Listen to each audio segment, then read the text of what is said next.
गिराओ। फिर नाता नहीं देखते, धर्म नहीं देखते, उपकार नहीं देखते, एक दूसरे के प्रति रिलेशन जो है संबंध वो कुछ देखते नहीं, एक ही काम जीतना मुझे। ज्ञानी कह रहे हैं कि जीत तो बहुत हो चुकी, बहुत, और उस जीत के नाते बहुत सारे इतिहास भी रक्त रंजित हो चुके, क्योंकि इतिहास जब जीत का बना तो फाइनली उस जीत के पीछे बहुत सारी चीखें और बहुत सारी लाशें गिरी हुई थी। और उस इतिहास को लेके आदमी इतना आगे बढ़ गया, हमें अफसोस होता है कि ऐसी ऊंची बुलंदियां तू मत चढ़, ऐसी ऊंची बुलंदियां तू मत चढ़, यानी कि इंसान ऊंची बुलंदियां तक मत जा जहाँ पर ऊपर जाने तक में तेरी इंसानियत खत्म हो जाए। इंसान ऊपर चढ़ता रहता है इंसानियत छोड़ के, जीत पाने की हमेशा उसकी ख्वाहिश रहती है, और वो जीत के लिए उसकी दौड़ इतनी रहती है जिसमें वह न उम्र देखता है, न समय देखता है, न कोई व्यक्ति देखता है। और वही जीत के नाते गीता का एक अध्याय शुरू हुआ, महाभारत का, और उसका 18 अध्याय, उसका नाम विषाद योग बना अर्जुन का। और 18 अध्याय थे, और लास्ट मोमेंट पर जब युद्ध भूमि पर कृष्ण जब उनके साथीदार बने हैं, सारथी, और वो सारथी जब कृष्ण बने हैं तो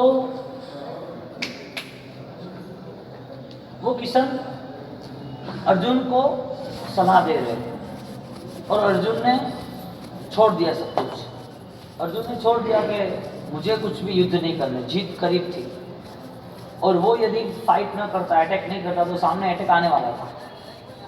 तो कृष्ण उनको समझा रहे, उनका वो जो संवाद चला, आप कहीं पर जो घरों में या कई पिक्चर में जो कृष्ण पीछे दिखता है, आगे रथ है, अर्जुन खड़ा है, वो सारा पिक्चर उन लोगों ने गीता के 18वें अध्याय में यानी कि विषाद योग का पूरा बताया है। और वो विषाद योग को लेके उनकी डिस्कशन चली, चर्चा क्या चली उसकी बात हम करते हैं। अर्जुन ने बोला मुझे कुछ भी हिसाब से ये फाइट नहीं करनी है।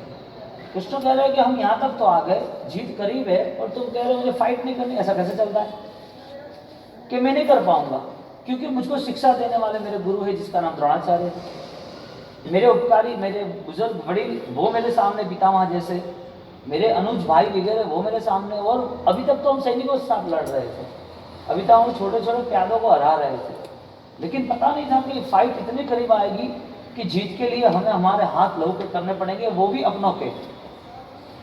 यदि मैं जीता तो भी क्या, मुझे नहीं जीतना है। कुछ तो उसको राजनीति के दाव पे समझा रहे हैं, चालबाजी सिखा रहे थे, देख तू युद्ध मत कर, तू ऐसा कह रहा है, और तू हाई डिप्रेशन, विषाद कैसे जिसको, वो लूज हो गया।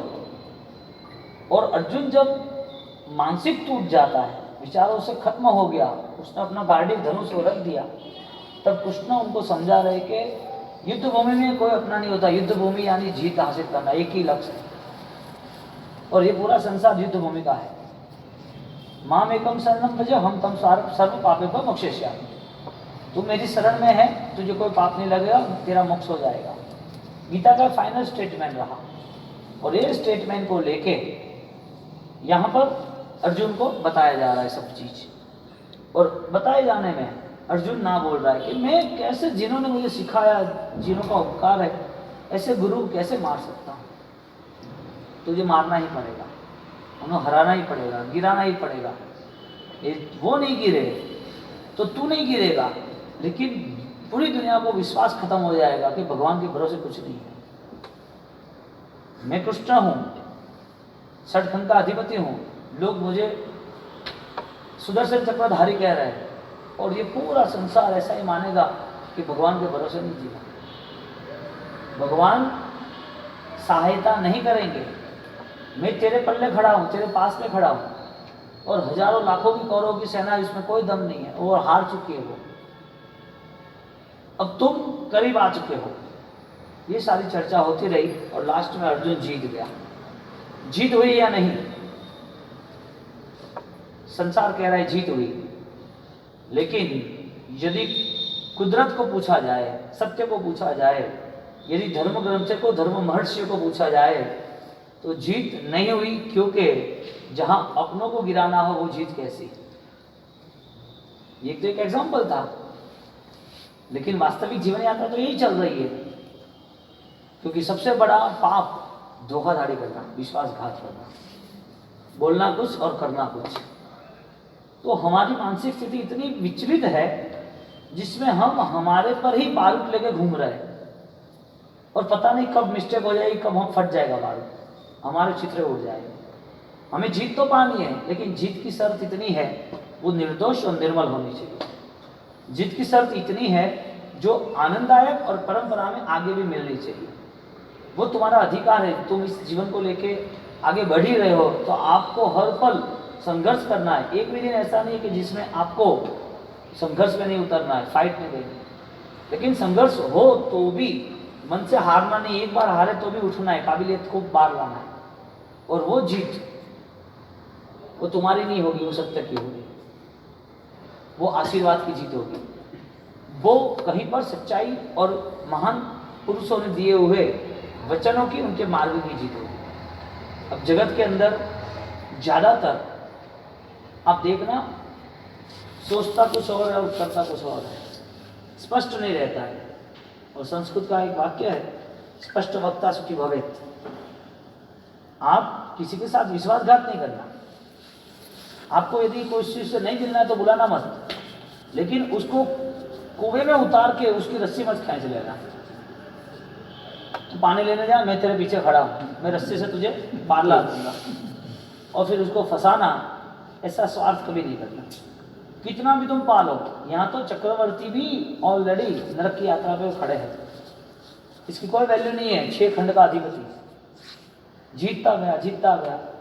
हमारे उत्तराधिकार सूत्रकार भगवान महावीर स्वामी जीत के रहस्य को दूसरी तरह बता रहे हैं। एक तो पहला ये महाभारत की जीत हुई, दूसरा विक्रम महाराजा, उनके राज दरबार में एक व्यक्ति आया, और उसके राज दरबार में व्यक्ति आया और राज दरबार में एक खासियत थी, उनकी एक प्रतिभा थी कि तुम ऐसा कुछ हमें सुनाओ, कुछ ऐसा कुछ आप हमें बताओ कि हमारा पूरा राज दरबार उस चीज़ को सैल्यूट करे, माने, और आप अपना प्राइज लेके जाओ, यू आर विनर। ऐसी घोषणा तो कर दी, और हर जगह से कोई ना कोई आता रहता था और हर नई नई चीज बताता रहता था। हर नई चीज की एक प्रभावकता थी, एक चमत्कारिकता थी। कोई ना कोई नई चीज लेके आता और बताता और प्राइज लेके जाता। लेकिन यदि वहां के लोग, राज दरबारी जितने भी उनके राज्य की शोभा थी दरबार की, वो लोग यदि मेंबर ऐसा बोल दे कि नहीं इसमें कुछ नहीं है, 2 लोग भी ऐसा बोल दे कि नहीं ये सही नहीं, तो उसका प्राइस खत्म, प्राइस नहीं ले सकता। एक आदमी आया राज दरबार में, और राज दरबार में आने के बाद उन्होंने खाली एक ही प्रश्न पूछा, एक ही प्रश्न, और उसका जवाब सब बोलेंगे यस, सब लोग। और वो प्रश्न उन्हें कहा कि हमें डिस्टेंस बताओ, किस किस चीज में क्या क्या डिस्टेंस है, अंतर है। सबसे बड़ा अंतर कौन सा हो सकता है, सबसे कई सालों तक का अंतर कौन सा हो सकता है, अंतर बताओ। और वो अंतर आप जो बोलोगे उसको मैं फेल करके बताऊंगा। आप जो भी जवाब दोगे उसका ऑलरेडी क्रॉस आंसर मेरे पास है, यानी आपको अंतर मुझे बताना है, और मैं आपको वो जवाब दूंगा जिसमें आपकी सबकी सम्मति लगेगी, आप सब ओके करोगे, डन, ये फाइनल। अब परिस्थिति ऐसी हुई, उन्होंने शुरुआत की, राज दरबार में सब बैठे थे, उन्होंने बोला कि हमारा जवाब दीजिए, अंतर किसमें है। उसने बोला ठीक है, अंतर बता देते। एक ने बोला आसमान और जमीन में जो अंतर है वो कई अंतर नहीं है, आसमान जमीन का अंतर बड़ा है। उसने बोला नहीं, आप जो बोल रहे हो उससे भी बहुत सारी दूसरी चीजें हैं। तो दूसरे पंडित ने बोला कि भाई स्त्री और पुरुष 2 अलग है, उसके भी अंतर है। तो कि नहीं। तीसरे ने बोला कि काम शायद कोई भी करे, पुण्य का भी अलग है, पाप का भी अलग है, अंतर दोनों में पुण्य और पाप का भी। तो कि नहीं। उसने बोला कैसे है, तो वापिस उसने जवाब खोजा। चौथे मेंबर्स ने बोला अंतर बचपन और बुढ़ापे में है, जो दिखता है सबको वो तो ओके है ना, तो क्या आपके जवाब में बल नहीं है। आगे बोला अंतर हमारे राजा और रंक में है, तो क्या नहीं। अंतर भूख और प्यास में है, तो क्या नहीं। अंतर आत्मा और परमात्मा में, तो क्या नहीं। तो भाई अंतर है क्या, तू कितना जवाब ढूंढेगा और सब जगह भी ना बोल रहा है। तो क्या मैंने ना बोला और आप लोगों ने नए नए जवाब दिए ना, इसका मतलब आपने चेंज करते रहे ना। आप पकड़ के वही बात बोल के बैठ रहे हो तो कुछ नहीं होता होने वाला था, तो फिर तू ही बता दे। नहीं, फिर भी आपको एक दिन का चांस देते हैं, अब खोजो, फिर बाद में बात करेंगे। दूसरा दिन हुआ, रात दरबार में दूसरे दिन बैठे, और दूसरे दिन बैठने के बाद बोला भाई अंतर की बात कर, भाई क्या क्या अंतर है बताओ।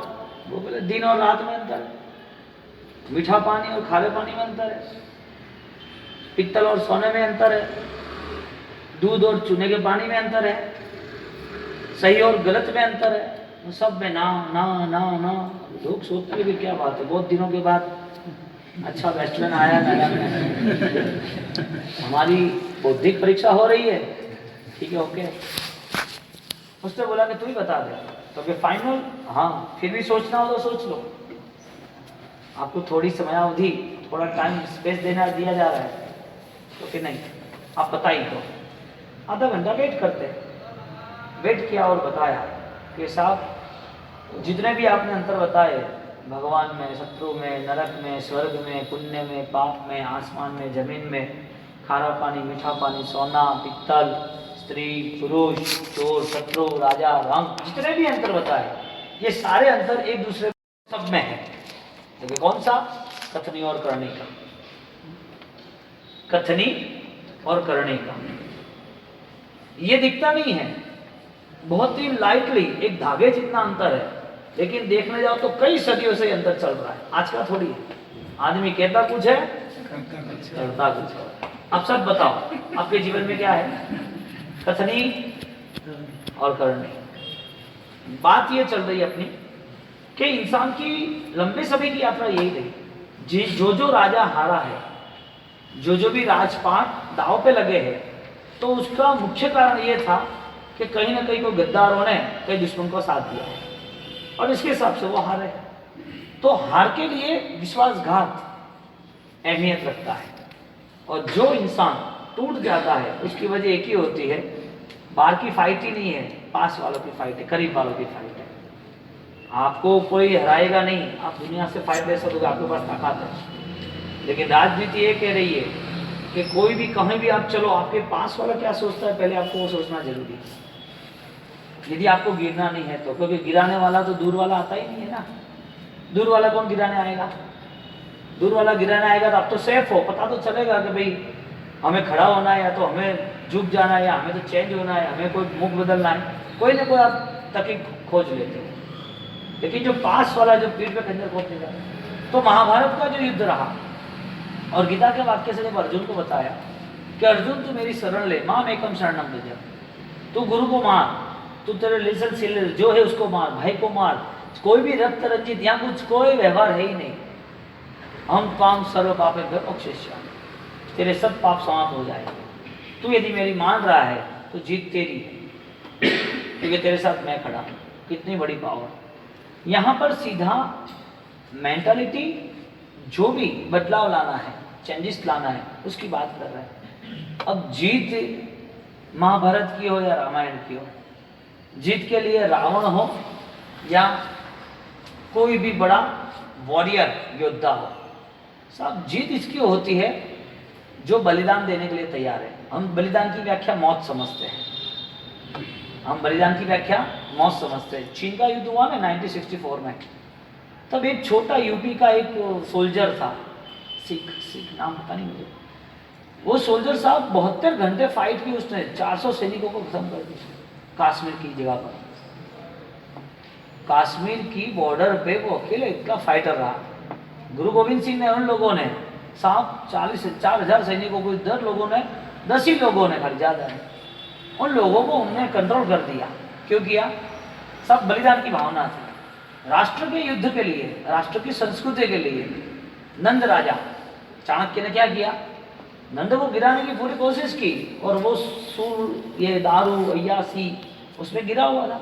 खाली वो चाणक्य उसको कहने आया कि आप राजन, अपनी ये जो सारी सीमा आगे, तुम्हारे आगे की 10 राजाओं की जो सीमा है, वहां पर आक्रांता, वहां पर हमले के लिए लोग आ गए, दूसरे राजा की चढ़ाई हो रही है, आप बड़े राजा हो, आपकी बड़ी ताकत है, आपको जागरूक होना ही पड़ेगा, नहीं चलेगा। आप कुछ भी हिसाब से वहाँ पर हमला करो और संस्कृति की रक्षा करो। उसके दिमाग हट गया राजा का, तू एक दो कौड़े का आदमी, एक ब्राह्मण भिक्षा लेके घूम रहा है और मुझे शिक्षा दे रहा है, मुझे सब पता है, मुझे कुछ कहने की जरूरत नहीं है, निकल जाए यहाँ से। फिर भी वो चिल्लाता है और वो चिल्लाता है और फिर लास्ट में उसने तय किया चाणक्य ने, अब तो पूरा राष्ट्र का निर्माण मैं ही करूंगा। उसने भी बलिदान दिया राष्ट्र के निर्माण पर, उसने अपना सर्वस्व त्याग कर दिया एक खाली चंद्रगुप्त मौर्य को तैयार करने के लिए। कृष्ण ने खुद ने बलिदान दिया कि चलो अर्जुन, तेरे साथ खड़ा रहना पड़ेगा, चाहे कुछ भी हो, दुनिया जो भी कहे, मुझे सत्य की जीत पे रहना है। गीता का निर्माण हो गया, चाणक्य के नाम पर चाणक्य का निर्माण हो गया। इतिहास इतना लंबा चौड़ा है हमारे आंखों के सामने, और उस इतिहास को लेके एक ही जवाब आता है, जिनके पास जुनून था, जो फाइटर थे, वो लोग जीते ही, हार के भी जीते। और कई बार ये लोग सैनिकों को सिखाया जाता है ट्रेनिंग में, जो फॉरेस्ट जो सोल्जर होते हैं उनको सिखाया जाता है, उनके मन में ऐसा जुनून पैदा किया जाता है, उनके अंदर ऐसी क्रांति ली जाती है कि उनको एक ही सिद्ध रहता है कि कुछ भी हो जाए, मुझे मरना ही है, मुझे मरना ही है, मेरा लहू इस भूमि पे आना ही चाहिए, मुझे जल के राख नहीं होना है। एक बार लहू से तो मेरी इस धरती को मैं रंग दूंगी, मैं केसरिया बांध के ही जा रहा हूँ, मुझे वापिस आना ही नहीं है। और घर में उसकी छोटी बेटी होती है या उसकी माँ होती है, उसके भाई या पापा होते हैं, उसको प्रेम से मिल के जाते हैं, और मिलने के बाद वो एक ही बात करती है, एक ही बात करता है, वापस मैं आऊँगा, वापस तो मुझे आना ही, आपको मिलूंगा, आप कभी भी आंसू नहीं बहा, मैं वापस आऊँगा और आपको मिलूंगा, या तो वापस आऊँगा तो जीत लेके आऊँगा, या यदि वापस मैं जीत लेके नहीं आया तो मैं शहीद होकर तिरंगा में वापस आऊँगा शहीद। कौन कहता है ये? जो बलिदान देने वाला है वो कहता है। बलिदान ये कोई कायरों के घर नहीं पलता है, बलिदान कोई कमजोरों की परिभाषा नहीं है। और बलिदान जो आदमी स्वार्थी और लोभी होता है उसको नहीं मिलता है सौभाग्य। ये बलिदान तो उसको सर्वस्व त्याग करना होता है, तब उसकी बलिदान की व्याख्या शुरू होती है। और बलिदान सारे कोई भी सोल्जर हो, यानी कि सेना हो, राजा महाराजा हो, या गीता कृष्ण का युद्ध हो, या बलिदान दिया हो 14 साल तक राम ने त्याग किया ना, सब ये सारे बलिदान एक जगह पर रखो, और सबसे बड़ा बलिदान कोई हो तो वो बलिदान है तुम्हारी सच्चाइयों का, तुम्हारा जो त्याग है वो तुम्हारा सबसे बड़ा बलिदान है। यानी जीतना है तो तुम्हारा कॉन्सेप्ट होना चाहिए, जीतना है तो तुम्हारा कॉन्सेप्ट होना चाहिए कि सारी परिस्थिति, सारी अवस्थाएं जो मैंने ही निर्मित की है, यानी कि मनस्थिति के हिसाब से परिस्थिति है, परिस्थिति के हिसाब से मनस्थिति नहीं रखती। परिस्थिति कोई भी हो, घटना कोई भी हो, लेकिन अंदर घटित नहीं होनी चाहिए। अब घटना हमारे सामने आ रही है, परिस्थिति हमारे सामने आ रही है, हारता कौन है? हारता कौन है? झुकता कौन है? गिरता कौन है? कुचलाता क्यों है? क्यों गुलामी पे जीता है? और गुलामी सिर्फ ऐसा थोड़ी होता है कि तुम्हें नुकसान हुआ, किसी ने तुम्हें मारा, या तुम किसी की नहीं मानते, तो ये कोई गुलामी थोड़ी है। गुलामी तो तुम विचार लेके जो सो रहे हो, वो सोते हुए जो विचार गुलामी के, वो उठा, वो भी जंजीरों की जंजीर में बंधा हुआ उठा, गुलामी लेके बैठा है, बंद कर दो, गुलामी लेके बैठा है। और वो गुलामी उसको हर वक्त हार पे ही ले जाती है, हर वक्त हराती है। सब जीतने के लिए तुम्हारे पास जुनून ही नहीं है। एक बात कॉमन है ना बच्चे, एक बात कॉमन है, सेंचुरी वाला क्रिस छोड़ता है कि नहीं छोड़ता? सेंचुरी मारनी है, क्रिस छोड़े बिना आएगी? सिक्सर कैसे मारेगा? वो तो सीधा बैट पे स्टंप पे हट जाएगा, आउट हो जाएगा। क्रिस छोड़नी पड़ती है कि नहीं छोड़नी पड़ती है? क्यों? सिक्सर आगे सेंचुरी, आगे विनिंग द मैच, टीम को जीतना है। सब आपको बॉर्डर छोड़नी ही पड़ती है। कहने का मतलब आज जहाँ खड़े हो आप, यदि आपको सही करना है, आगे बढ़ना है, यदि आपको अपने विचारों को बदलना है, तो आपको अपने दायरे को छोड़ के, तोड़ के, उसका पूरा कंट्रोल आपको हाथ में लेके आपको आगे निकलना पड़ेगा। मैया थी तो फाइट दी उसने। अरे दादा गुजर रायन आज को समझो, खाली एक ही बात हुआ ना, सब पूरे 1000 साल की जो परंपरा थी, उस परंपरा को आमूलचूल परिवर्तन कर दिया, आमूलचूल। साहब लास्ट 500 साल तो लोगों ने देवी देवताओं के नाम पर तो उन लोगों को बकरा बनाया, फंसा दिया। चारों और एक ही मानसिक गुलामी, मर जाओगे, दुनिया में दुख मिलेगा, पूजा पाठ करो, भक्ति करो, देवी देवताओं को मनाओ और उनको लेके आगे बढ़ो। सब 1000 साल का इतिहास चला, 1000 साल का यति परंपराओं, चारों और एक ही बात। सब ये सारी चीजें तो उपनिषद भी ना बोल रही है, ये सारी चीज तो गीता भी ना बोल रही है। शुद्ध सात्विक जो धर्म है वो कहीं पर भी आत्मा के बल के अलावा कोई बात नहीं करते। और आत्मा का बल यानी कि तुम्हारा ज्ञान, यानी तुम्हारा विचार, यानी कि तुम्हारी क्रांति, यानी कि तुम्हारा जज्बा। अब तुम्हारे अंदर जो मोमेंट है, तुम्हारी जो एनर्जी है, तुम्हारा जो पावर है, तुम्हारी जो सेंचुरी है, वो तुम्हारे सपोर्ट से, तुम्हारे बल से, तुम्हारे परिश्रम से होने वाली है। अब दुनिया के भरोसे कैसे जीना भाई? दुनिया के भरोसे क्यों जीना भाई? अब दुनिया के भरोसे यानी किसी के आधार पे जीने वाला व्यक्ति वो हर बात गलती करता है। स्वयं की गलती एक बार होगी, बार बार नहीं होगी, लेकिन दूसरे के आधार पर जब भी जिएगा तब भी गलती शुरू होगी। बात ये हो रही है कि सेंचुरी क्रीज छोड़ के होती है। आपको यदि कुछ करना ही है तो आपको कुछ त्यागना पड़ेगा। मैं आपको कोई तपस्या चौबे अरे बात नहीं कर रहा हूँ, त्याग की बात यह है तुम्हें तुम्हारा स्वभाव बदलना पड़ेगा, तुम्हें नेचर रॉयल बनाना पड़ेगा। तुम जहां पर खड़े हो, जिस विचारों को लेकर खड़े हो, जिस तरह तुम जीवन व्यतीत कर रहे हो, उसमें से तुम सोचो कि तुम्हारी पांखें, तुम्हारे पंख वो आसमान में उड़ रहे हैं कहीं बंद गए। क्योंकि मानसिक धारणा, मन के विचार वो तुम्हें फंसा देते हैं। क्योंकि तुम्हारा लक्ष्य या तुम्हारा सेंचुरी का गोल वो तो तुम्हें दिखता ही नहीं है ना। तुम्हारा गोल होना चाहिए ना। आपके पास हिस्ट्री है कि हजारों साल के कई लोग जीरो में से आगे बढ़े, पैसा कमाया है, आगे बढ़ के गए हैं, लोगों ने उसको सैल्यूट किया है, लोगों को ऐसा कि बड़ा आदमी बन गया, उसका भाग्य चमक गया, पुरुषार्थ किया। ये सारी बातें आपके पास है, लेकिन ये दौड़ प्रभु महावीर के शावक की नहीं होती है। सत्य की राह पर चलने वाला पहले अपने विचारों को खुद पहले सोचेगा कि ये विचार मुझे मजबूत बना रहे हैं, कमजोर बना रहे हैं। ये विचार से मुझे लोगों का प्रेम बढ़ रहा है कि लोगों का प्रेम कम हो रहा है। इस विचार से मेरे आत्मा का सम्मान हो रहा है कि मेरी आत्मा का अपमान मैं ही खुद कर रहा हूँ। मेरे ऐसे कैसे विचार कि मेरे विचारों के साथ मेरे साथ जुड़े हुए वो सब ग्यालिंग यानी कि गिल्टी फील अनुभव कर रहे हैं। तुम्हारे मुंह में से किसी के प्रति कोई घृणा, अपमान, निंदा, किसी के प्रति गलत सोच, किसी की कोई भी तुम्हारी बदले की भावना, ये सब आ रहा है तुम्हें, तो तुम्हारी पूरी एनर्जी वेस्ट है। क्योंकि तुम्हारी एनर्जी का फ्लो नेगेटिव साइड जा रहा है। तुम्हारी एनर्जी का फ्लो भी पॉजिटिव होता तो छोटे इश्यू तो बड़े आदमी के लिए है ही नहीं। छोटे इश्यू बड़े आदमी के लिए है ही नहीं। आपने कभी भी, मैंने आगे बोला था, बड़ी कॉस्टली गाड़ियों को कभी भी उन लोगों ने टीवी पे एडवर्टाइज पे रखा? 5 करोड़ रुपया कॉस्टली घड़िया है, क्यों नहीं रखा? वजह क्या? सब उन्होंने फाइनल किया कि मेरी 5 करोड़ की गाड़ी लेने वाला वो कभी भी फालतू समय टीवी पे नहीं बगाड़ेगा। यानी कि हम फालतू बने, हमारा टोटल जो टाइम जा रहा है हम 24 घंटे मैनेज करो कि हमारे पास हार्ड वर्क है, हमारे पास परफेक्ट प्लानिंग है, हमारे पास गोल है, हमारे पास इस जीवन को लेके हमारी सफलता वो हमारी सन्निपात सूत्र के साथ जुड़ी है कि नहीं जुड़ी, वो हमारे पास है ही नहीं।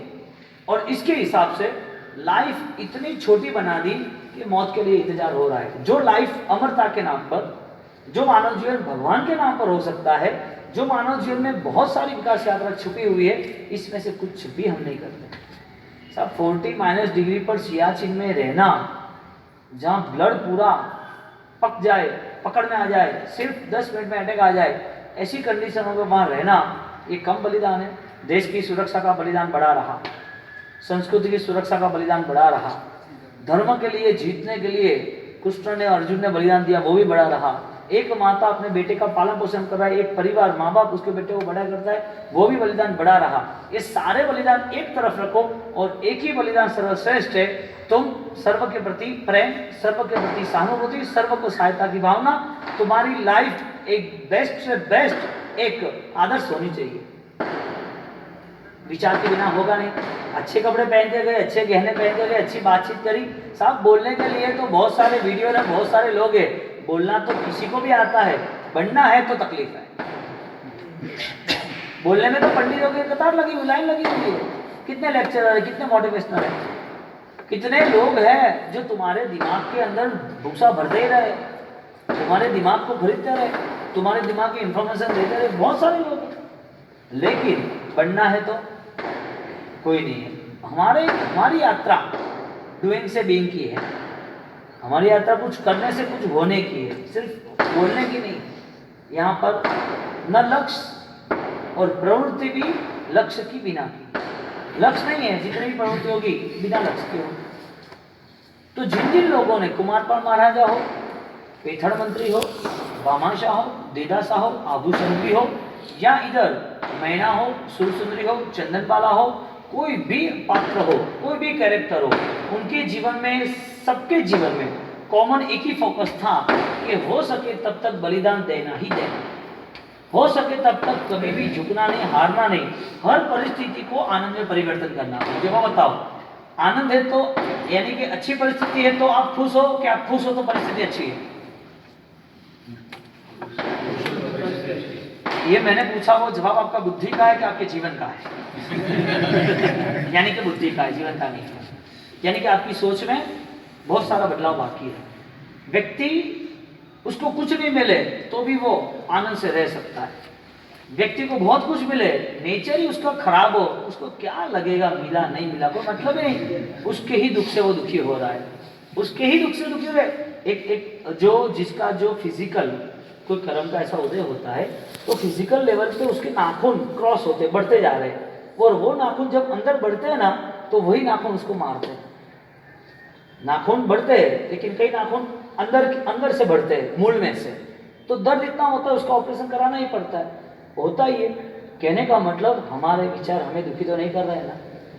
आपके पास कुछ नहीं है, इसके हिसाब से आपकी दौड़ लग रही है कि आपके पास जो है वो बहुत ही कुछ है, बहुत ही उत्सव वाला है, इसके लिए आपकी दौड़ कम हो गई है। यानी दौड़ है, कम तो हुई नहीं है, लेकिन जो है उसकी वैल्यू क्या है नहीं लग रहा है।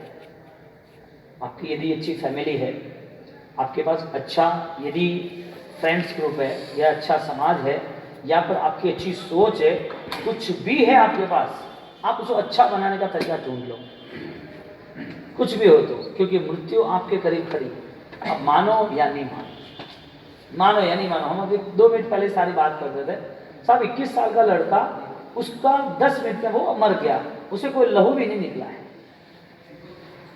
हम सोचते हैं कि दवाइयों का प्रोटेक्शन हो, चेकिंग का प्रोटेक्शन हो, हम सोचते हैं कि ये सारी जो भी फिजिकल लेवल पे डॉक्टर की जो एडवाइस है उसके हिसाब से खाना पीना, रहना उठना बैठना, या तो कोई महाराज साहब ने बोला, कोई गुरुजी ने बोला, कोई ब्राह्मण ने बोला कि यहाँ पूजा पाठ जाना, ये करना, वो करना, तीर्थ यात्रा करना, दान देना, ये बिठाना, ये सारी जो सिक्योरिटी है वो सारी सिक्योरिटी हम जमाने की तैयारी कर रहे हैं। ज्ञानी कह रहे कोई सिक्योरिटी जमाने का काम मत करो, एक ही काम करो, हो सके तब तक दुआ लेने का शुरू करो। इसका रिवर्स मैसेज, कभी भी किसी के दिल को जलाना मत। और उसकी पहली शुरुआत होती है तुम्हारे रिलेशन। दिल जला, बात खत्म तुम्हारी।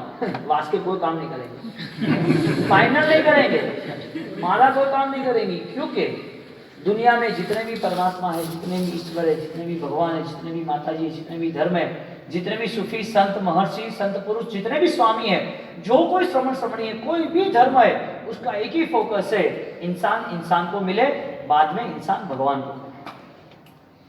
इंसान को नहीं मिल पाया, भगवान को क्या मिल पाएगा? कितना है डिस्टेंस, अंतर कितना है इंसान को मिलने का, भगवान को मिलने का अंतर कितना है? आचार्य साहब ने एक स्तवन बनाया है, सात राज छो ऊंचा प्रभु अहिया थकी, हूँ बैठो छू मृत्यु लोक निमाय जो, घाती अघाती कर्मो छूटे न मारा, बंधन थी निरबंध दशा मुझ थाय जो, केवी रीते क्यारे प्रभु मळशो तमे, जय वस्या छो दूर तमे स्वदेश जो। डिस्टेंस ज्यादा कितना है, अंतर ज्यादा किस में? इंसान और इंसान में ज्यादा अंतर कि इंसान और परमात्मा ज्यादा? जल्दी से नजदीक से किसको पा सकते हैं, इंसान को या परमात्मा को? यदि इंसान को पा सकते तो इंसान की इतनी इंसान से दूरियां क्यों? इंसान एक दूसरे को मारने के लिए इतने बारूद, इतने शस्त्र, इतने गोला, इतने वेपन्स, इतने रिएक्टिव, इतने डेवलप क्यों करते हैं? और वो इतने फाइट पे क्यों खड़े हैं? वजह क्या? इंसान यदि इंसान के दुश्मन रहे तो इस पृथ्वी पर परमात्मा रहेंगे, क्योंकि परमात्मा इंसान के अंदर ही है। इंसान के प्रति शत्रुता की, परमात्मा की शत्रुता हो। आपको जीतना है और हर हाल में जीतना है तो पहले ही कॉन्शियस, पहले ही आपको थॉट्स को क्लियर बनाना पड़ेगा कि मुझे दुआ लेना है, मुझे कहीं पर भी किसी के दिल को नहीं जलाना, हाय नहीं लेना है। आप क्या समझते हो? गरीबों का दान दिया, ये जहाँ पर अनाथ आश्रम है वहाँ दे दिए, कोई रक्तपीत कोटिया उसको दे दिया, कहीं पर कोई पशु है उसको चारा दे दिया, कहीं अपन चलते रहे, किसी ने रिक्वेस्ट की कि हमारे घर में परेशानी है, आपने राशन भरा दिया उसका 2000 का, या तो फिर आपने कोई भी हेल्प की, सब कुछ किया, बेस्ट है। लेकिन आपके जीवन में कोई ऐसा व्यक्ति है जिसके हिसाब से आपको इसके प्रति घृणा है और वो आपके प्रति घृणा है। आपके जीवन में ऐसा कोई है कि आप उनके लिए 4 लोग इकट्ठे हो, उनकी नेगेटिव बात करें, निंदा शुरू की, ऐसा कुछ है कि जिसके हिसाब से आपके मन में उसको देखते हुए जलन शुरू होने लगी, ईर्ष्या भाव शुरू होने लगा? कोई लेना ना देना, कर्म चेंज होना नहीं है, उसको आप दुख देने वाले नहीं हो, ना उसका सुख कम होने वाला है। उसके कर्म उसके हिसाब से चलेंगे, आपके कर्म आपके हिसाब से चलेंगे, तो बुरी भावना लेके क्यों चलना? बलिदान देना है तो बुराइयों का देना है। राक्षस को मार दो ना रावण को विजयादशमी के दिन, दशहरा के दिन, वो अंदर रावण पड़ा, उसका क्या करेंगे? रावण गलत था कि हर घर घर में रावण पड़ा है, घट घट में है, घर में क्या, हर घट में रावण है। रावण यानी कोई पात्र नहीं है, रावण यानी बुराइयां है। आपको जीतना हो तो बुराइयों पे जीत पाओ, आपको जीतना है तो दुनिया में क्या जीत पाओ ना। दुनिया को जीतने वाले तो कितने हार गए। सनत चक्रवर्ती आज मॉर्निंग में बोला था, एक सनत चक्रवर्ती, उसके पास 6 खंड होने के बावजूद भी उसको लगा कि मेरी बात होनी ही चाहिए, मेरी पर्सनालिटी पावरफुल होनी चाहिए, लोगों को लगना चाहिए कि मेरा अट्रैक्शन गजब का है। अहंकार ने उसको कहीं का नहीं छोड़ा, कहीं का भी। ये मन के संबंध में इतना वो पागल हो गया था, नाना धोना, सिल्की वस्त्र, आभूषण, ये वो, और पुण्याई भी थी उसकी। और देवलोक में इंद्र महाराजा बोले कि इसकी गजब अजब की पुण्याई है, हमारे देव जैसा उसका रूप है, हजारों सूर्य जैसा तेजस्वी राजा, 6 खंड का अधिपति, चक्रेश्वरी राजेश्वरी है। और वो जब सिर्फ उठ के निकल रहा है, सुबह का ये चलना करना होता है, और वहां देव उनकी परीक्षा के लिए आ रहे। देव ने बोला कि आपका रूप तो अजब गजब का है, कि ये क्या रूप है, अभी तो मैं कहाँ फ्रेश हुआ हूँ, अभी तो तैयार कहाँ हूँ, तैयार होकर आऊँ, रात दरबार में आना। 2 घंटे में रात दरबार में आ गए। रात दरबार में आए, देव बोले वाह गजब, आप तो सूर्य का तेजस्वी हो, हमारे देवलोक में आपकी प्रशंसा हुई, सही बात है, गजब हो गया। तो देखा कैसा है ये सब मेरा। साहब, अहंकार को कोई कहीं पर भी बांध नहीं सकता है। ईर्षा, निंदा, लोभ, दंभ, इसके कोई भी मित्र नहीं है, और इसके कोई भी जगह पर कहीं पर भी कानून भी नहीं है। सबसे बड़ी प्रॉब्लम ये है कि इसे रोका जाए। इसको रोकने का तरीका आपके पास, आपका ही संकल्प है, और आप खुश हो जाओगे। आपको समझो कि 15, 10, 20 साल जो भी किसके लिए कोई भी कुछ सोचो, आप तय करो कि ये मेरी लाइफ में है नहीं। वो मर गया तो क्या करोगे? चलो, अभी वो जिंदा है, इसके लिए ईर्षा और निंदा। वो मर गया तो क्या करोगे? तो छोड़ने ही वाले हो, तो पहले से छोड़ दो ना। वो तो नहीं मरा, तुम क्यों मर रहे हो? सामने वाला व्यक्ति नहीं मरा, तुम क्यों मर रहे हो? तो मृत्यु क्यों आती है? जिंदा लाशें घूम रही है कि नहीं घूम रही है? ऑक्सीजन में जो पड़ा है, आईसीयू में जो पड़ा है, जिसके नाक में, खाने में, गले में सारी टोटियां लगी हुई है, जो वेंटिलेटर पर चल रहा है, जिसके धड़कनें गिन रही है, हर दिन में 10-15 लोग चेकिंग के लिए आ रहे हैं, और खाने पीने का कंट्रोल है, उसके फैमिली को मिलने नहीं दे रहे, और आराम से वो बिछाने पे आईसीयू में 10 दिन से पड़ा है, मरू मरू कर रहा है। वो जिंदा है कि मरा हुआ है?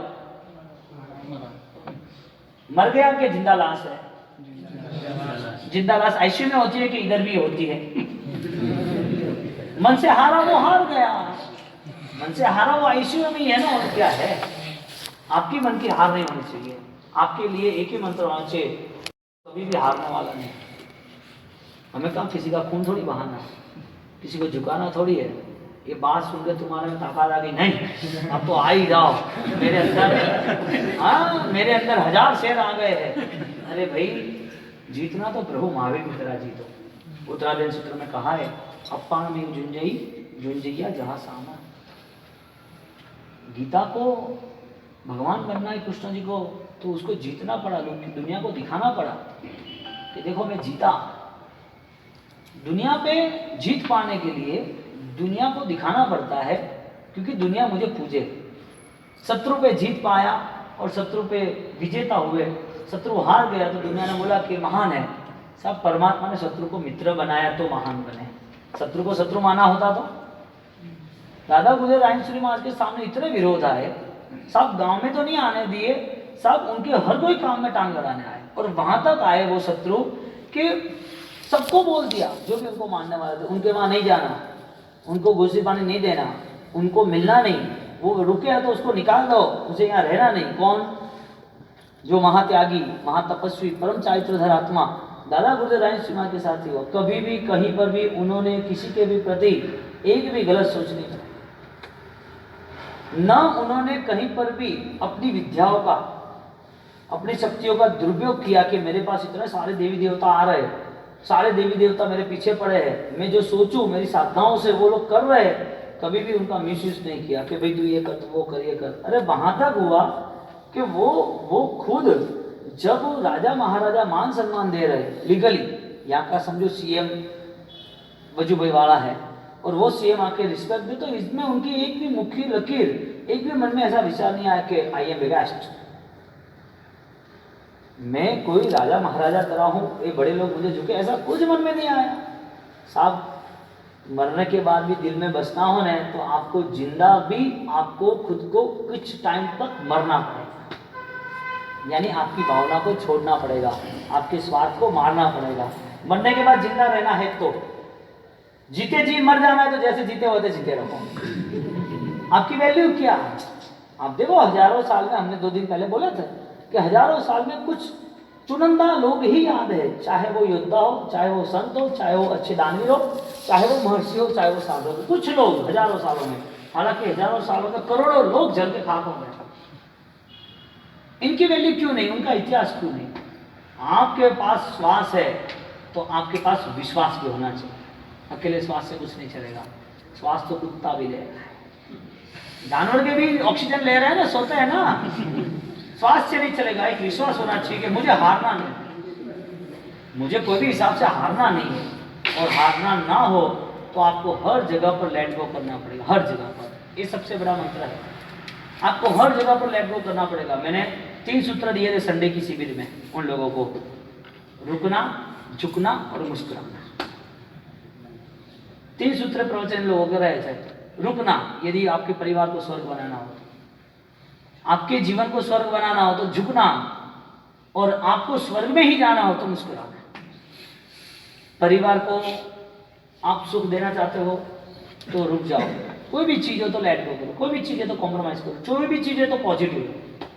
कहीं पर भी हमला करने की साजिश मत करो, उसको जवाब दे दो, उससे बदला ले लो। ये सब डिस्टर्बेंस क्यों हुए? इतने सारे केसेस क्यों हुए? एक दूसरे से क्रॉस क्यों हो रहा है? वजह क्या है? युद्ध जो हो रहे हैं बिना शस्त्र के, तो बिना शस्त्र के युद्ध हो रहे हैं तो क्यों हो रहे हैं? कौन करा रहा है युद्ध?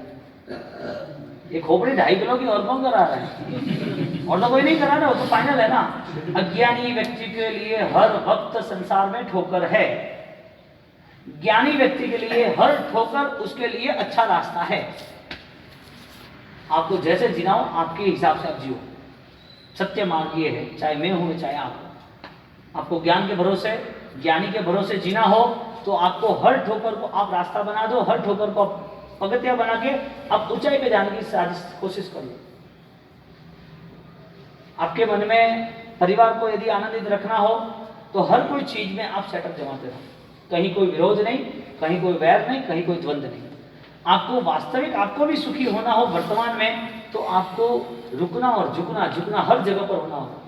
किसी ने आपके साथ कोई क्रॉस कर दिया, कोई कड़वा वचन बोल दिया है, ऐसा है वैसा है, ठीक है अभी भी चेंज कर देना, आगे जाके थोड़ा सुधार लेंगे। सब आपके पास वो तरीका तो होना चाहिए ना, तरीका ही नहीं हो तो क्या करना। एक छोटी सी बात है, समझ लो, घर में सिस्टर या वाइफ कोई भी पोछा लगा रही है, आप घर के बाहर निकल के कुछ काम आए, अंदर आते रहे, 2 कंडीशन खड़ी हो रही है। अब जैसे अंदर आएंगे, बोला दरवाजे बंद था, खोल भाई हमारे चाबी ले, हमारा काम है चाबी लेनी। तो क्या काम है? वो ऐसा नहीं बोले कि पोछा लगा रहे, उनको ऐसा पता है कि घर पे यदि वापिस पोछा लगाना पड़ेगा, ऑफिस बिगड़ जाएगा। क्या काम है ऐसा पूछ रहे, तो मेरी चाबी लेनी है। तो उन्होंने दे दी, चलो बात खत्म हुई। अब घर के गेट खुला ही है और आप तुरंत अंदर चले गए और चाबी लेने निकल गए, तो वहां से वो चिल्लाने लगे। दो कंडीशन है, जो घर की वाइफ है या तो कोई लड़की, बोले जो भी, वो चिल्ला रही, अरे आप देखते नहीं पोछा लगा, मुझे बोलना चाहिए नहीं, क्या बार बार ऐसा कर रहे हो। बात हुई खत्म। वही चीज सेकंड राउंड में, अब आ गए, ठीक है चाबी मिल गई ना, वो तो अभी साफ हो गया, दूसरे 1 ही मिनट में साफ हो जाएगा। अब टेंशन छोड़ो। प्रेम से हम रह सकते कि नहीं रह सकते? नहीं रह सकते।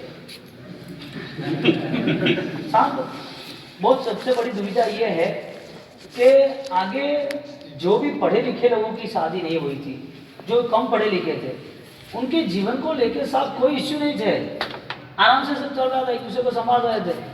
और जब डिमांड खड़ी हुई, जब एक दूसरे पे क्रॉस होने लगे, तो वो क्रॉस होने लगे तो ऐसे होने लगे कि जिसकी वजह से साहब हर वक्त कहीं ना कहीं लड़ाई झगड़ा था। मुझे वो बात बताओ, दोनों बात बहुत सिंपल है, एक दूसरे एक सिंपल बात लेता हूँ। आप चाय पी रहे हो कहते हैं, अब चाय पीने में समझो आपको शुगर है, चलो शुगर नहीं है और चाय पीनी है, तो चाय पीने में आपकी और सामने की दोनों की कंडीशन कैसे मैच होती है? चाय पीने में शक्कर ज़्यादा डालते हैं, आपको शक्कर वाली चाय पसंद नहीं है, कम शक्कर वाली पसंद है। अब चाय ज़्यादा आ गई, या तो आप पी लेते हो कुछ बोलते नहीं, या तो आप फाइट करते हो तो पता नहीं चलता, मुझे जाना है तुझे पता है ऐसी चाय में ये सब क्या कर रहे हैं, डबल डबल चाय डालती है। और फिर यदि उसका कंट्रोल नहीं रहा और सामने वाले को जैसा वैसा समझ ले, घर के सदस्य को, परिवार को एक बगीचा नहीं समझे, उसको कांटा ही समझे, तो उसके पास व्यवहार भी गलत ही करेगा, वो गलत व्यवहार करेगा। तेरे बाप ने ये सिखा है, वो किया, तू क्या समझ रही है, न ये नहीं वो ने, तो तुझे आता ही नहीं है इतने साल तक। अरे आता नहीं तो तू कैसे किया इतने सालों तक? हमारा क्रोध, हमारा आक्रोश ऐसा माना जाता है कि सामने वाला हमारा शत्रु है। ऐसी बात थोड़ी करनी चाहिए। ऐसी बात परमात्मा महावीर करते तुम्हारे साथ, तो कर्म तुम्हारे साथ ऐसी जास्ती करते, तो कर्म तुम्हें यदि सजा देने के लिए हर रोज आके तैयार हो जाते, बोल भाई आज का पाप तूने किया है, मैं तुझे जीवन दान दूंगा, मारूंगा नहीं, लेकिन मुझे हिसाब किताब दे तू। क्यों भाई रात को खाया, क्यों तूने गलत किया, क्यों तूने झूठ बोला, क्यों तूने जानबूझ के इसको फंसाया, क्यों तूने माया करके उसको डराया घुमाया, उसका पाप इतना है। तुझे सोना है तो उसके पहले 1 कलाक तुझे मैं तेरी सर्विस करूंगा, 1 कलाक 1 घंटे तेरी सर्विस होगी, बाद में तू सोना। सब रोज ऐसा करे तो तुम्हारे में सुधार आएगी नहीं आए? सब कर्म ऐसा कुछ नहीं कर रहा है, सबसे बड़ी बात ये सब, यदि वो कर्म ऐसा कुछ भी नहीं कर रहा है तो सब तुम क्यों कर रहे हो ऐसा? तुम्हारे प्रति किसी की भावना अच्छी है, तुम्हारे प्रति दया खा रहे कर्म, तो तुम किसी के लिए दया करो, किसी को प्रेम देना सीखो। और वो साफ इमोशनल या दिखावे का नहीं होना चाहिए, आर्टिफिशियल नहीं होना चाहिए, रियल होना चाहिए, जो आपके दिल में, आपके मन में आपको दूसरे के प्रति दोष दर्शन खत्म कर देता है। ये धर्म है बहुत बड़ा। अब यहाँ पर जब आपने चाय पी और चाय आपको पसंद नहीं आई तो आपको पी के चला जाना था, चाय कम लेना था तो थोड़ी ले ले, बस थोड़ी पीनी है, तो वो आपकी वाइफ कहती कि क्यों ये कम पी, आप पूरी तो क्या नहीं, बस लेट हो रहा है सब। वो चाय कभी भी फेंकेगी नहीं, वो पिएगी कि नहीं पिएगी? पिएगी ना। आप 2 मिनट के लिए कुछ नहीं बोले ना, उसको 12 घंटे दिमाग में रहेगा। तो उनको पहले रात को आए पूछोगे क्यों, क्या आपने बोला नहीं, क्यों ऐसा हुआ? साहब आपका रिस्पेक्ट होगा ना तो सामने वाला ऑटोमेटिक रिस्पेक्ट शुरू कर देगा। आपका रिस्पेक्ट होगा, आपका अच्छी तरह बिहेवियर होगा, फिर आपको ऐसा लग रहा है कि सब लोग पागल है, डपोड़ी है, लोगों ने तो वीजा में गाली ना लो, तो मतलब नहीं इंसान। यहाँ पर शाम को आप घर पे आते हो तो खाना खाने के बाद वो आपको क्या कह रहे हैं, चाय इतनी मीठी बनाई, आप कुछ बोले नहीं। बोलो, आपके बोलने से वो सही चाय बनाएगी या नहीं बोलने से दूसरे दिन से सही बनेगी? पक्का? मुझे तो पता नहीं है। कहने का मतलब साहब तरीका है ना खुश रहने का। आप डिस्टर्ब होते हो बोलते हुए, तो खुश रहने का तरीका है कि नहीं? वास्तविकता क्या हुई पता है? वास्तविकता ये हुई थी, उसने तो कम ही शक्कर डाली थी। मम्मी ने आई तो मम्मी बोला कि उसको शक्कर वाली था, उसने डाल दी। हकीकत में गलती किसी की नहीं थी। यदि आप उसके ऊपर क्रोधित होते तो रात को क्या करना, और सुबह दूसरे दिन से साहब 2 बार वो चपटी चाय। साहब महीने भर में कोई भी आप उसके कोई भी एक भी फरियाद नहीं आती, कोई भी छोटी भी चीज़ की, भाई नहीं ये तो बहुत अच्छे है, कुछ बोलते नहीं है, ये तो अपने हिसाब से काम कर लेते, जहाँ अपने ही खुद से हाथ से कर ले, मुझे उनका ध्यान रखना है, कुछ भी हो जाए। साहब कोई एक साथ जो जिसे नहीं पहचानते, अनजान है, ऐसे किसी के शादी हो गई तो एक थोड़ी संसार है। संसार तो साहब बहुत ही सुनहरा और बहुत ही प्रसन्नतादायक है, जहाँ पर एक दूसरे के साथ खुशियों से रह सकते हैं। बोलो, आपकी जीत पैसे कमाने में है, लोगों के साथ बैठने उठने में है, लोगों के अच्छे व्यवहार बनाने में है, कि आपकी जीत आपके मन की खुशियों में है? किसमें जीत है? कितनी सिंपल बात है। देखने जाओ तो युद्ध करने जाओ तो हम जीत नहीं सकते, और देखने जाओ तो मन के युद्ध को शांत करने में तो आपके जैसा बड़ा कोई विजेता नहीं, कोई विजेता नहीं। आप जीत सकते हो हर चीज को। खुशियाँ आपके जीवन में आंगन भरनी चाहिए, और ये खुशियाँ आपका सौभाग्य है, आपका अधिकार, आपको प्राप्त करनी ही चाहिए। मस्ती से आगे बढ़ते रहो। जो संसार तुम्हें दुख देता है, उस संसार को तुम बता दो कि दुख यहाँ आता ही नहीं, वो हर हाल में जीत है। अब आपकी जीत आप कहाँ पर बुक कराते हो वो आपको देखना है। सब आपके दुकान का भी आदमी हो ना, तो हम तो वहाँ तक क्या चढ़ावा नहीं लेना यहाँ पर। लेकिन जो जैन शासन को बढ़ावा दे, जैन शासन की ताकत बढ़ाए, ऐसा काम करना। जैन शासन की ताकत बढ़ाए ऐसा काम करना, और आपको खुद को करना है। आप एक मन में ठान लो, कर्म से ज्यादा पुण्य नहीं, कोई नहीं है, कोई देवता और कोई चमरबंदी, कोई ताकत आने वाली नहीं है कि तुम जिसे प्रार्थना करोगे वो सब तुम्हारे साथ आ जाएंगे, तुम्हारा काम हो जाएगा। ऐसा कुछ होने वाला नहीं है, कुछ भी होने वाला नहीं है। कैंसर की इतनी सारी अस्पताल है, तो वहाँ बैठ जाए सब हवन करने के लिए, माता जी को पुकारने के लिए। वहाँ कैंसर के अस्पताल के पास ही मंदिर बना देना, और वहीं प्रसाद 24 घंटे तक वहाँ पर भक्ति चले ना, वो कैंसर वाला बच जाएगा।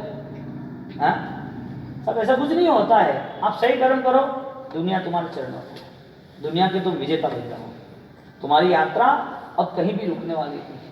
तुम्हारे दुकान का आदमी है, कोई भी सामान्य है, उसने पता चला कि वो उसके घर पे कोई बीमारी है, बच्चे को पढ़ाई का कुछ चाहिए या परेशान है, आप 5,000 रुपया दे दो, उसका 4,000 पगार है तुम्हें, और कुछ बोलो मत। वो बोले कि सेठ ये आपने दिए थे 1,000 करके, आप कम कर दो, कि नहीं लेना, कुछ नहीं, जाने देना, चलेगा। अभी तेरे से जब भी तू आगे बढ़े, बच्चा आगे पढ़ लिख के आगे बढ़े, तब की बात आप सोचेगा, अभी कुछ सोचना मत। साहब वो दुकान में नौकर की तरह रहेगा या दुकान को अपनी जान की तरह संभालेगा? साहब आपकी लाख रुपए की केस आपको नहीं मिलती होगी ना, तो उसने सेट की होगी कि सेट ये पड़े, नीति आ जाएगी उसमें। वो गलत भी होगा नहीं, चोरी चपाटी भी करता होगा नहीं, दुकान के अंदर कुछ गलत भी करता होगा नहीं, आपने सहानुभूति बताई ना, तो उसको अंदर दुख होगा। वो सामने से बोलेगा, सेठ मेरी गलती हो गई है, आपके सब जो माल आ रहे थे उसमें थोड़ा कमीशन ने, थोड़ा चेंजेस ने ऐसा वैसा किया, मुझे माफ़ कर देना। आपके अच्छे व्यवहार से आप किसी को भी जीत सकते हो। आपकी जीत राज्य की है, पैसे की है, कई लोगों की है, कोई राजाओं की है, कि आपकी जीत पूरे संसार की है। हाँ, आप सब जगह जीत सकते हो ना, ये नहीं जीत सकते हो। अवतार माने वीरो परिने नहीं बले, अवतार माने वीरो परिने नहीं बले, अवसर तरी जवानो, अवसर तरी जवानो परिने नहीं मले, अवतार मानवीनो परिने नहीं मले। ये भावना बढ़ाना। कल का व्याख्यान अजब गजब का है, खतरनाक रास्ता। कल होगी भी बुधवार।